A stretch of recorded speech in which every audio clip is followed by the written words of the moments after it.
بسم اللہ الرحمن الرحیم۔ ابھی تک ہم دیکھتے ہوں گے کہ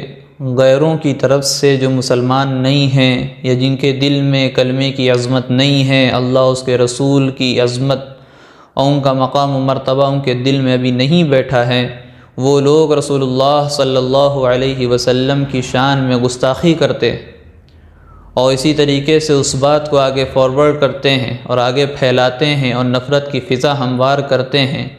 لیکن اب معاملہ یہ ہو گیا ہے کہ مسلمان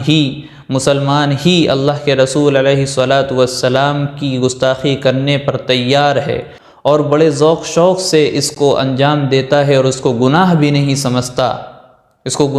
سمجھتا۔ حقیقت یہ ہے کہ کچھ لوگ تو انجانے میں کر جاتے ہیں گستاخی، اور کچھ لوگ ایسے ہیں جو جان بوجھ کر کے کرتے ہیں، نہ جانے ان کی نیت کیا ہوتی ہے۔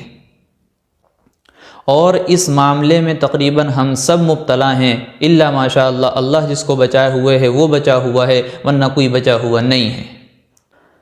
اب آپ کے ذہن میں سوال آ رہا ہوگا کہ مسلمان کیسے گستاخی کر سکتا ہے، جبکہ ہر ایک ایمان والے کے دل میں رسول اللہ کی محبت کسی نہ کسی درجے میں ہوتی ہے، اور ہر ایک ایمان والا یہ دعویٰ کرتا ہے کہ ہم عاشق رسول ہیں، رسول اللہ سے محبت کرنے والے ہیں۔ تو کس طریقے سے کر سکتا ہے؟ وہ ایسے کرتا ہے کہ جب کوئی غیر اللہ کے رسول کی شان میں نہ جانتے ہوئے اور نفرت کی فضا کو ہموار کرتے ہوئے گستاخی کرتا ہے اور اپنی ویڈیو بنا کر کے اپلوڈ کرتا ہے، تو ایک مسلمان شخص جب اس ویڈیو کو دیکھتا ہے جو اس کو نہیں دیکھنی چاہیے، جب وہ مسلمان اس کی ویڈیو دیکھتا ہے، اس کو پورا دیکھتا ہے اور اس کے بعد لوگوں کے ساتھ فارورڈ کرتا ہے،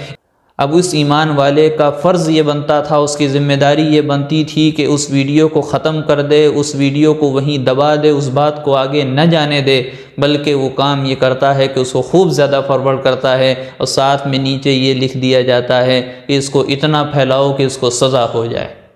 اس کو اتنا پھیلاؤ کہ اس کو سزا ہو جائے، اس کو جیل ہو جائے، اس کو اتنا فارورڈ کرو اس کو سزا ہو جائے۔ نہ جانے کہاں سے لوگ آ جاتے ہیں، نہ جانے یہ کون سا طریقہ ہے۔ وہ تو کسی نے کہا کہ اچھا ہوا یہ لوگ جنگ آزادی کے موقع پر نہیں تھے اور موبائل وغیرہ اتنا انتظام نہیں تھا اس وقت، ورنہ یہ لوگ اس ٹائم بھی کہتے کہ اس ویڈیو کو اتنا فارورڈ کرو کہ یہ جو ہے انگریز ہمارے دیش کو چھوڑ کر کے بھاگ جائیں اور ہمارا دیش آزاد ہو جائے۔ اچھا وہ اس وقت موبائل نہیں تھا،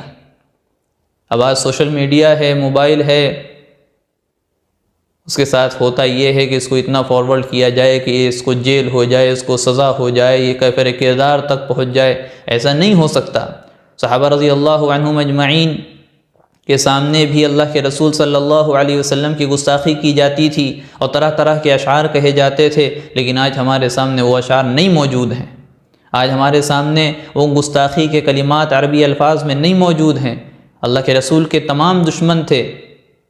اور چاہنے والے بھی بہت تھے، لیکن جو دشمن اپنی دشمنی پر اتر کر کے اللہ کے رسول کی شان میں گستاخی کرتے تھے، شاعرانہ طور پر یا نثر کے طور پر کسی بھی طریقے سے اللہ کے رسول صلی اللہ علیہ وسلم کی شان میں گستاخی کرتے تھے، آج وہ الفاظ نہیں موجود ہیں۔ کیوں؟ کیونکہ صحابہ کرام کو اللہ کے رسول سے محبت تھی، جب کوئی اللہ کے رسول کی شان کے خلاف بات سنتے تھے تو اس کو وہیں دبا دیتے تھے، اس کو یاد نہیں کرتے تھے، اس کو آگے فارورڈ نہیں کرتے تھے،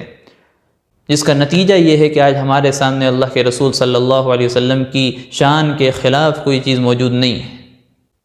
ہم کو ان تمام چیزوں سے بچنا چاہیے۔ ان تمام ویڈیو کو دیکھنا بھی گناہ ہے، ان تمام ویڈیو کو دیکھنا بھی گناہ ہے۔ یہ ہم کیا کہیں گے، ہم تو چھوٹے لوگ ہیں۔ آپ مفتی صاحب کو سن سکتے ہیں، مفتی طارق مسعود صاحب کو، ان کا بھی یہی کہنا ہے۔ ایسی ویڈیو جس میں نبی کریم صلی اللہ علیہ وسلم کی گستاخی کی گئی ہو، اما عائشہ کے بارے میں غلط باتیں کی گئی ہوں، کہ ایسی ویڈیو شیئر کرنا جائز ہے یا شیئر کرنا بھی گناہ ہوگا؟ بالکل گناہ ہوگا۔ وَلَا تَعَاوَنُوا عَلَى الْإِثْمِ وَالْعُدْوَانِ، قرآن کہتے ہیں برائی میں ایک دوسرے کے ساتھ تعاون نہ کرو۔ گستاخی کرتا ہے اس لیے کہ تاکہ اس کی بات وائرل ہو، تو لوگ اس کو پھیلاتے رہتے ہیں اور کہتے ہیں وہ دیکھو دیکھو اس نے کیا کیا، اف توبہ استغفر اللہ، دیکھو۔ تو بھائی آپ بھی تو وہی کام کر رہے ہو، آپ اس کی بات کو آگے پھیلا رہے ہو۔ تو اسی طرح اس طرح کی ویڈیوز دیکھنا بھی جائز نہیں ہے۔ ہاں کس نے رد کرنا ہو اور تاکہ وہ اس کے دلائل سن کے اس پہ رد کر سکے، تو ایسے شخص کے لیے تو سننے کی گنجائش ہے کہ اس نے چونکہ رد کرنا ہے تو اس نے دلائل دیکھ کے پھر اس کا جواب دینا ہے، لیکن عام لوگوں کے لیے سننا بھی جائز نہیں ہے۔ اس سے انسان کے دل میں وسوسے پیدا ہوتے ہیں، اس انسان کا دل خراب ہوتا ہے۔ تو آپ لوگوں نے سنا ہوگا کہ مفتی صاحب کا بھی یہی کہنا ہے کہ ایسی ویڈیوز کو دیکھنا گناہ ہے، اور ایسی ویڈیوز کو دیکھنے سے بچنا چاہیے ہر عام آدمی کو، بلکہ جو خاص آدمی ہیں ان میں سے بھی وہ دیکھیں جو اس کا جواب دے سکتے ہیں، اس پر رد کر سکتے ہیں، اس کو جو بات غلط کہی گئی ہے اس کو صحیح طور پر بتا سکتے ہیں، ورنہ ایک عام آدمی کے ذہن میں وسوسہ پیدا ہو جاتا ہے، شیطان کی طرف سے وسوسہ آ جاتا ہے، پھر عبادتوں میں لذت نہیں ملتی، عبادت کی چاشنی ہمیں نصیب نہیں ہوتی۔ اللہ تعالیٰ سے دعا ہے کہ اللہ تعالیٰ ہم سب کو صحیح سمجھ عطا فرمائیں اور اپنے حبیب جناب محمد رسول اللہ صلی اللہ علیہ وسلم کی سچی پکی محبت نصیب فرمائیں۔ آمین وآخر دعوانا ان الحمد للہ رب العالمین۔